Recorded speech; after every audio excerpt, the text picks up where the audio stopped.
ఈ సృష్టిలో ప్రతి హిందువు కాశీ దర్శనం చేసుకోవాలంటే మహాదేవుని ఆజ్ఞ లేనిదే అక్కడికి రాలేరని పురాణ ఇతిహాసాలు చెప్తున్నాయి. శివుడి ఆజ్ఞ లేనిదే చీమైనా కుట్టదని అంటారు. అలాంటిది కోటి లింగాలు తయారు చేయటం అంటే వారికి ఎంత దేవ అనుగ్రహం ఉందో ఊహించగలరా?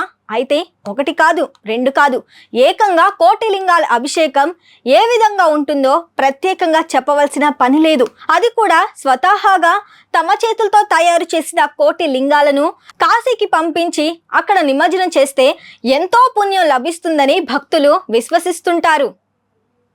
తాజాగా కాకినాడ జిల్లా తుని భోగలింగేశ్వర ధార్మిక సేవా సమితి రాజమహేంద్రం వారి ఆధ్వర్యంలో తుని ఆర్యవైశ్య సంఘం మరియు మిత్ర సంఘాల ఆధ్వర్యంలో కోటి లింగాల తయారీ కార్యక్రమం నిర్వహించారు.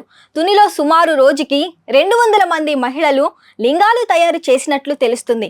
కోటి లింగాల తయారు చేసి కాశీకి తరలించే కార్యక్రమంలో పాలు పంచుకోవడాన్ని భక్తులు మహాభాగ్యంగా భావిస్తున్నారు. ఈ కోటి లింగాలను పూజలు అందుకున్న అనంతరం పుణ్యనదుల్లో కలపనున్నారు.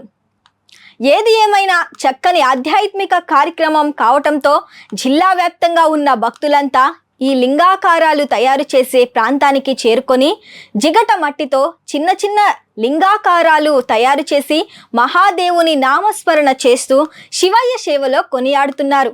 మహాదేవునికి ఎంతో ప్రీతిపాత్రమైన కార్తీక మాసం రాకముందే కార్తీక మాసం వచ్చిన తీరు ఈ లింగాల తయారీతో కాకినాడ జిల్లాలో కనిపిస్తుంది.